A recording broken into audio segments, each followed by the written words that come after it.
नमस्कार, मैं हूं हेमेंद्र शर्मा और आप देख रहे हैं एमपी राउंड अप। प्रधानमंत्री नरेंद्र मोदी के बाद अब मध्य प्रदेश के गृह मंत्री नरोत्तम मिश्रा ने भी बजरंगबली की तुलना बजरंग दल से की है। दरअसल कांग्रेस पार्टी ने कर्नाटक में अपने मैनिफेस्टो में बजरंग दल और पीएफआई को एक समान बताते हुए दोनों संगठनों पर प्रतिबंध लगाने का प्रस्ताव रखा है और इस प्रस्ताव का जवाब देते हुए प्रधानमंत्री नरेंद्र मोदी ने कांग्रेस पार्टी पर आरोप लगाया है कि जो लोग राम को कैद में रख रहे थे वो लोग अब बजरंगबली को भी कैद में रखना चाहते हैं। प्रधानमंत्री नरेंद्र मोदी का जवाब देते हुए कांग्रेस प्रवक्ताओं ने कहा है कि बजरंगबली का बजरंग दल से इन कंपैरिजन करना दुनिया भर में हनुमान के भक्तों का अपमान है। और अब मध्य प्रदेश के गृह मंत्री नरोत्तम मिश्रा ने भी एक कमलनाथ को, जो कि मध्य प्रदेश कांग्रेस के अध्यक्ष हैं, उनको एक पत्र लिखा है और उसमें प्रधानमंत्री नरेंद्र मोदी की बात दोहराई है। मुख्यमंत्री शिवराज सिंह चौहान ने भी बजरंग दल को एक राष्ट्रवादी संगठन बताया और कहा है कि कांग्रेस पार्टी की मती मारी गई है। तो सवाल ये है कि क्या बजरंग दल पे बैन लगाना क्या बजरंगबली पे बैन लगाना है? इसका क्या मतलब? एक ही मतलब है। और क्या बजरंग दल और बजरंगबली का कंपैरिजन किया जा सकता है? और सवाल ये भी है कि क्या कांग्रेस पार्टी ये जो बैन का प्रस्ताव है सिर्फ कांग्रेस पार्टी के कर्नाटक मैनिफेस्टो तक ही सीमित रखेगी या मध्य प्रदेश में भी चुनाव होने यहां पे भी इस बात को लाया जाएगा? क्योंकि छत्तीसगढ़ के मुख्यमंत्री भी कह चुके हैं कि यदि आवश्यकता पड़ी तो छत्तीसगढ़ में भी बजरंग दल पर बैन लगाया जाएगा। और एक सवाल यह भी है कि यदि इस तरह के बैन की बातें होती हैं तो इसका क्या राजनीतिक असर होगा? इन तमाम सवालों पर बात करने के लिए हमारे साथ आज मौजूद होंगे senior journalist mister Arun Dixit ji. लेकिन उससे पहले एक नजर उन तमाम घटनाओं पर जिनको बजरंग दल के लोगों ने पिछले कुछ महीनों में मध्य प्रदेश में अंजाम दिया है। मई 2022 में सिवनी जिले में 15 लोगों ने 2 आदिवासियों को गौ मांस रखने के शक पर पीट कर मार दिया। इन 15 में से 3 बजरंग दल के कार्यकर्ता थे जो आज भी जेल में बंद हैं। हैदराबाद की एफएसएल लैब से जो रिपोर्ट आई है उसमें लिखा गया है कि उन आदिवासियों के पास से जो मीट मिला था वो एनिमल मीट था। अक्टूबर 2022 में बजरंग दल के कार्यकर्ताओं ने भोपाल में फिल्म निर्देशक प्रकाश झा के मुंह पर कालिख पोत दी। बजरंग दल के लोग वेब सीरीज आश्रम से खुश नहीं थे और उस समय आश्रम की भोपाल में शूटिंग चल रही थी। फिल्म ब्रह्मास्त्र की रिलीज होने से पहले रणबीर कपूर और आलिया भट्ट उज्जैन में महाकालेश्वर के मंदिर पहुंचे थे, लेकिन बजरंग दल के कार्यकर्ताओं ने उन्हें महाकाल मंदिर में नहीं घुसने दिया क्योंकि वो रणबीर कपूर के बीफ के ऊपर दिए गए बयान से खुश नहीं थे। इसके अलावा कथित लव जिहाद के आरोप में मुसलमानों की पिटाई के अनेकों मामले मध्य प्रदेश में सामने आते ही रहते हैं जिनमें पुलिस बजरंग दल के कार्यकर्ताओं के खिलाफ कार्रवाई नहीं करती है। और अब बात बजरंगबली के बजरंग दल के साथ कंपैरिजन की, और इस पर बात करने के लिए हमारे साथ मौजूद हैं सीनियर जर्नलिस्ट अरुण दीक्षित जी। सर बहुत बहुत स्वागत है। तो जिस तरीके से बजरंगबली और बजरंग दल को एक ही सांस में बोला जा रहा है सर कि बजरंग दल पे बैन लगाने का मतलब बजरंगबली पे बैन लगाना, बजरंग दल को कुछ कहा है तो मतलब बजरंगबली की इस पे आपने वो कर दी, तो क्या ये उचित है सर? क्या ऐसा कहना चाहिए? प्रधानमंत्री मोदी जी भी ऐसा कह रहे हैं। ये देश का सबसे बड़ा दुर्भाग्य है। मुझे लगता है इस देश के इतिहास में पहली बार ऐसा हो रहा है कि देश का शासक प्रधानमंत्री एक संगठन की तुलना भगवान से कर रहा है। बजरंगबली की तुलना किसी से नहीं की जा सकती क्योंकि जो हिंदू मैथोलॉजी में जो है बजरंगबली ऐसे हैं कि उनके हर विग्रह को पूजा जाता है, हर विग्रह में जान है। ऐसे दल जो उनके नाम पर बना लिए गए हैं उनको उनसे जोड़ देना और उन्हें भगवान बता देना ये बहुत शर्मनाक है। और प्रधानमंत्री जैसा व्यक्ति अगर ये करता है तो ये देश का दुर्भाग्य है। सबसे बड़ी बात यह है कि जो दल, अगर कोई व्यक्ति, एक तो भारत में परंपरा है कि देवी देवताओं के नाम पर लोग कुछ भी कर लेते हैं। भोपाल में पीताम्बरा देवी के नाम पर शराब की दुकान है जी, नर्मदा देवी के नाम पे मीट की दुकान है। कहीं किसी को ध्यान नहीं जाता कि क्या हो रहा है।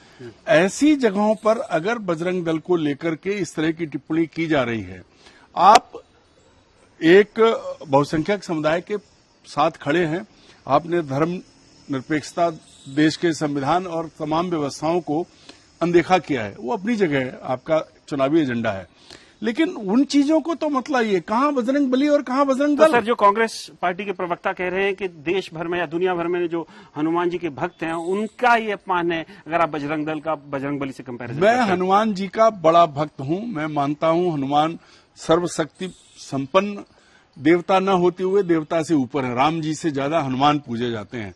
मैं रोज सुबह उठता हूं तो मेरे बगल में मंदिर है, मैं हनुमान जी के भजन सुनते हुए उठता हूं। लेकिन कभी भी हनुमान जी ने किसी दुष्चरित्र, किसी गुंडे, किसी बदमाश को संरक्षण नहीं दिया। कभी भी हनुमान जी ने किनका संहार किया? अगर हम पीछे जाएं तो राक्षसों को मारा, जो तमाम व्यवस्थाएं बिगाड़ते थे। आज जो स्थिति है, आप देश का शासन चला रहे हैं, आपको ये समझना चाहिए कि जो लोग इस देश में हैं उनके लिए आपका समान भाव होना चाहिए, एक जैसी नजर रखिए। अगर पीएफआई को मैं 2012 से देख रहा हूं। पीएफआई एक ऐसा संगठन है जो खुद की तुलना राष्ट्रीय स्वयंसेवक संघ से करता है। उसका दावा यही है। उन्होंने साउथ में पहले फ्रीडम परेड निकाली थी और हथियार लेके चले थे। उसी के बाद उन पर प्रतिबंध लगा और उन्होंने अपना राजनीतिक दायरा अपनाया, दिल्ली तक पहुंचे। गलत कर रहे हैं। और जहां तक बजरंग दल की बात है, तो जो आपने घटनाएं बताई उससे आगे की हैं। कहीं जमीन पे कब्जा करना है, बजरंग दल के लोग पहुंच जाएंगे। कहीं किसी भी तरह की जो अराजकता फैलानी है, मान लीजिए गाय के मांस की बात है, गाय पूज्य है, गाय को संरक्षण मिलना चाहिए। लेकिन मैं प्रधानमंत्री नरेंद्र मोदी जी से ये पूछना चाहता हूं और माननीय मुख्यमंत्री जी से पूछना चाहता हूं, माननीय गृहमंत्री जी से पूछना चाहता हूं कि मध्य प्रदेश में सरकार के संरक्षण में चलने वाली गौशालाओं में हर साल हजारों गायें तड़प तड़प के क्यों मर रही हैं? सड़क पे गायें क्यों घूम रही हैं? अगर आपको ऐसा ही लगता है कि ये सब चीजें हैं तो आप कह रहे हो वो करो भी। बजरंग दल की गतिविधियों पर जो अगर गलत करे उसके खिलाफ कार्रवाई होनी चाहिए। सुप्रीम कोर्ट ने भी ये कहा कि हेट स्पीच कोई दे रहा हो, चाहे राम दे रहा हो, चाहे रहीम दे रहा हो, या चाहे जोसेफ दे रहा हो, कोई दे रहा हो, उनके खिलाफ एक जैसी समान उस पर कार्रवाई होनी चाहिए। ये तो चलो कार्रवाई की बात होगी, लेकिन ये नजरिया वही है कि सब चीजें हैं। लेकिन अगर किसी संगठन को आप अगर कोई कल को भगवान के नाम पे संगठन बना के खड़ा हो जाएगा और आप उसको भगवान से जोड़ देंगे, फिर नाम वाले लोग भी आएंगे। शंकर सिंह वाघेला, भगवान शंकर के नाम पे उनका नाम है। कल को जो उन्होंने कहा है उसको भी मान लो। शंकर सिंह वाघेला ने क्या नहीं कहा है, जरा उनके बयान देख लीजिए, तो फिर तो वो शंकर है, उनकी बात पर फिर क्यों आपत्ति है? अच्छा चलो सर, ये तो बात हो गई, लेकिन जो पॉलिटिक्स हो रही है, पॉलिटिक्स में अब क्या ये मुद्दा सिर्फ मतलब, क्योंकि कांग्रेस पार्टी ने भी अगर कहा है कि वो बैन लगाएगी और पीएफआई से कंपेयर किया है, तो क्या आपको लगता है कि ये बात सिर्फ कर्नाटक तक ही सीमित रहेगी, और या आपको ये लगता है कि कांग्रेस पार्टी ने ये गलती कर दी, बेवकूफी हो गई उनसे? नहीं, मुझे नहीं लगता। देखिए, देश संविधान से चलेगा और संविधान की नजर में हम सब एक हैं। जो संगठन कानून अपने हाथ में ले रहा है, जो गड़बड़ कर रहा है, वो कानून के दायरे में उसको सजा दी जानी चाहिए। अगर पीएफआई गड़बड़ कर रहा है और बजरंग दल उसी स्तर पर कर रहा है, क्योंकि यहाँ हमारे कानून का राज है, कानून पुलिस जांच करती है, उसके बाद चीजें तय होती हैं। लेकिन सर, समानता बोलने के लिए ठीक है, ऐसा होता तो नहीं है। अब जैसे ध्रुव सक्सेना थे, वो बीजेपी में थे, बीजेपी आईटी सेल के कोऑर्डिनेटर थे। बाद में पता चला मध्य प्रदेश में बीजेपी की सरकार थी, बीजेपी की सरकार में उनको अरेस्ट किया गया और वो आईएसआई के एजेंट पाए गए, लेकिन उनके खिलाफ एनएसए नहीं लगा। यही मैं कह रहा हूं कि आप ये भेदभाव कैसे कर सकते हैं सिर्फ नाम के आधार पर? अगर कोई नाम ऐसा है जो अल्पसंख्यक समुदाय से जुड़ा है, उसको बिना सोचे समझे आप कुछ भी कर दो। अगर ऐसा ही था तो उत्तर प्रदेश में जो कांड हुआ और पत्रकार बनकर जिन लोगों ने हत्या की, उनके घरों पर क्यों नहीं बुलडोजर चलाए आपने? या मध्य प्रदेश में भी ऐसे लोग हैं जिन पर बुलडोजर चल जाना चाहिए तब तक। और मैं तो आज कहूंगा कि ब्रजभूषण शरण सिंह जो भाजपा के सांसद हैं, लड़कियों ने जिनके खिलाफ एफआईआर कराई है, उन पर सुप्रीम कोर्ट के कहने के बाद हुआ, आज तक उनके खिलाफ कोई कार्रवाई नहीं। ये भेदभाव क्यों? ये आप जो कर रहे हैं, आपकी नीयत में खोट है। आप अगर बजरंग दल को बजरंगबली से जोड़ रहे हो तो इसका फैसला तो भगवान ही करेंगे, लेकिन यहाँ लोग कब तक आपकी झूठी बातों में आएंगे? अच्छा सर, क्या कांग्रेस पार्टी इसको बजरंग दल पे बैन लगाने वाली बात को मध्य प्रदेश में भी ला सकती है, क्योंकि यहाँ पे ज्यादा पोलराइज शायद वो अब कांग्रेस लाए ना लाए जी, बीजेपी ने उसको पूरे देश में पहुंचा दिया है, पूरी दुनिया में पहुंचा दिया है जी। बीजेपी का जो एक प्रोपेगेंडा टीम जो है, जो उनका व्हाट्सएप यूनिवर्सिटी है, वो इसको रोकने वाले नहीं है। वो अपने ढंग से व्याख्या करेंगे।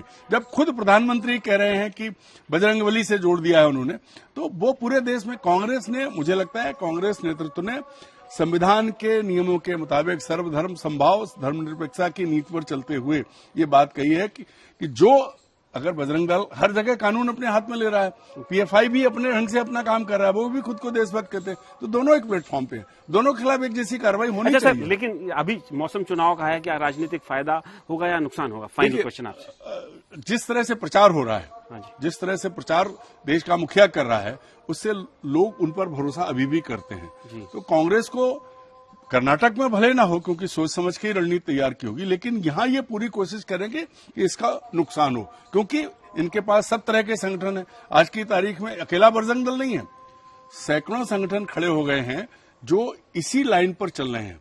तो कांग्रेस को ये भारी तो पड़ सकता है, क्योंकि इनके प्रचार तंत्र के आगे अगर प्रधानमंत्री के बोलने के बाद जो असर होता है उसको आप देखें तो तय है कि इसका जिस तरह प्रचार हो रहा है वो कांग्रेस को फायदा नहीं पहुंचाएगा।